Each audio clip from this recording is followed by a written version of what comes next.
When life gets unpredictable, preparation matters. In medicine, it's all about staying alert, ready for whatever comes through the door. On the road, it's no different. That's why Volvo designs vehicles to help anticipate risk, reduce harm, and protect lives. The Volvo XC90's advanced safety systems inspire confident decisions wherever the road takes you. The Volvo XC90, for life. Proud sponsor of the Pit Podcast. Learn more at volvocars.ca/safety. Trudy Mason sitting in for Elias. Big expose in the Journal de Montreal this week about the conditions at the Montreal Neuro, as it's known, the Montreal Neurological Institute. This is a hospital that dates back to 1934, so it is a historic building.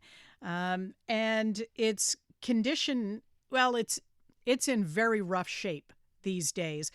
Repeated floods in the building, construction when needed, upgrades, has pushed equipment into the hallways, people using hallways for storage, for example. The situation, I think, is not ideal from the point of view of the staff or the patients. Well, we have the health minister coming out and saying, well, if that's the case, that's the fault of the managers. It's not for the health ministry to be going into these places and checking out what the equipment room looks like and so on, the electrical panels. They have directors general. They have people running them, and they apparently have not been doing their job. She says there are hospitals in older buildings that are in good shape.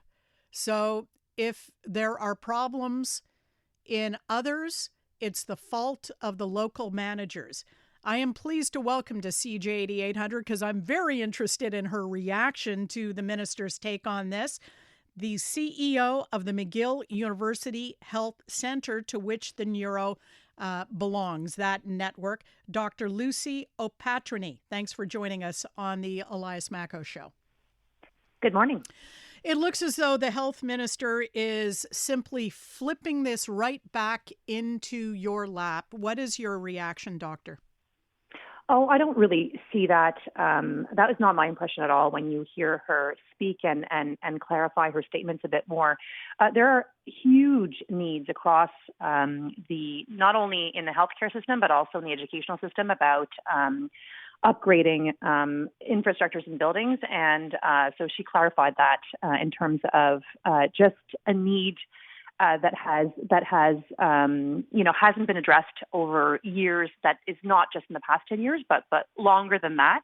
And this particular project certainly dates back a number of years, which hopefully we'll get into a little bit more. Well, tell us about the plan to move the Neuro to the Glen site. I've read in the Journal that there is room there, and there is a plan. So just as a background, the Neuro, we are so lucky to have that not only in Montreal, but in Quebec and Canada. It is the first and foremost neuroscience research and clinical area for all of Canada, and it serves more than 50% of the patients that go there are from outside of Montreal. So it's really a world-class institution.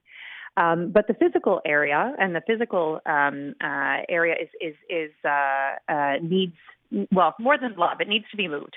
And it used to be physically attached to the Royal Victoria Hospital before its move. And the plan was always for it to move onto the Glen site. And there is room that's already owned where it could come. And the plan was for it to move back in 2019. And then again, there are other clinical plans that were made during, in 2022 and more recently. So the plans have been there. There are no lack of other institutions in terms of needs, but it is an ongoing conversation. And the isolation right now of the Neuro compared to with the absence now of the Vic being next to it makes a lot of things in terms of clinical care challenging right now. When you talk about moving to the Glen site, does that mean construction of another building on the property? It does, yes. So it would mean, and there is lots of room, and there's where that has been pinpointed by architects where it could be built. So indeed, for it to be built as a separate building on the Glen site, as has been planned for a number of years, because I don't know if people can visualize where the neuro is when you go up University Street, but it is challenging at any given time because of construction, because of isolation to get there for patients, for staff, for ambulances. But, whenever there's an Alouettes game, well, that becomes near impossible. And there's a lot of construction going on there too. But even, without all of that, because it's no longer physically attached to what was the Vic before, it doesn't have on site a blood test center. So blood tests are either done are sent to the Montreal General or to the Glen site, as well as there's no blood bank on site. So there's no other specialists other than neurologists on site. So there's a few reasons for which its isolation also in and of itself makes it difficult to have seamless care. Is the $1 billion figure attached to the move to the Glen site accurate? So it is, and it would be in a two-phase approach because we know the needs in Quebec, are great. So the proposal is, can we do a phased approach, with phase one being a move of the hospital part, inpatient hospital part, with the ICU, with the imaging, with the operating rooms, and then in a second phase, all of which is ambulatory care and the research part of the neuro, which is honestly the bench to bedside aspect of the neuro is quite important. But to make it in a phased approach, with the first phase being more like $250 to $300 million, and the rest coming up to the billion, would allow it to be more digestible as a cost. We have a provincial government coming in the fall, possibly a change of government with the CAQ on the way out if voters decide that. How confident are you that the plans will proceed apace?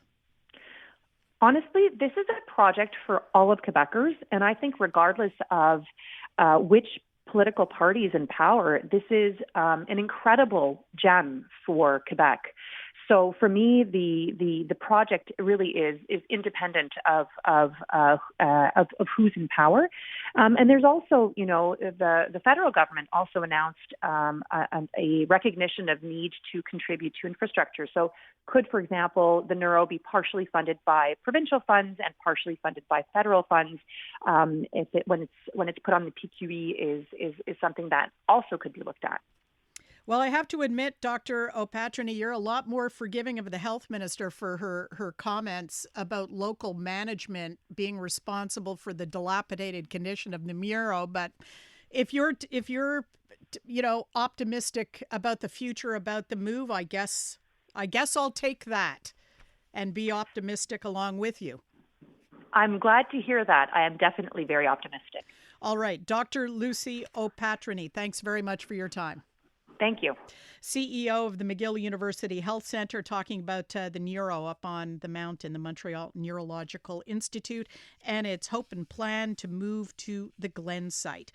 Canadian women are looking for more out of themselves, their businesses, their elected leaders, and the world around them. And that's why we're thrilled to introduce the Honest Talk podcast. I'm Jennifer Stewart. And I'm Catherine Clark. And in this podcast, we interview Canada's most inspiring women. Entrepreneurs, artists, athletes, politicians, and newsmakers, all at different stages of their journey. So if you're looking to connect, then we hope you'll join us. Listen to the Honest Talk podcast on iHeartRadio or wherever you listen to your podcasts.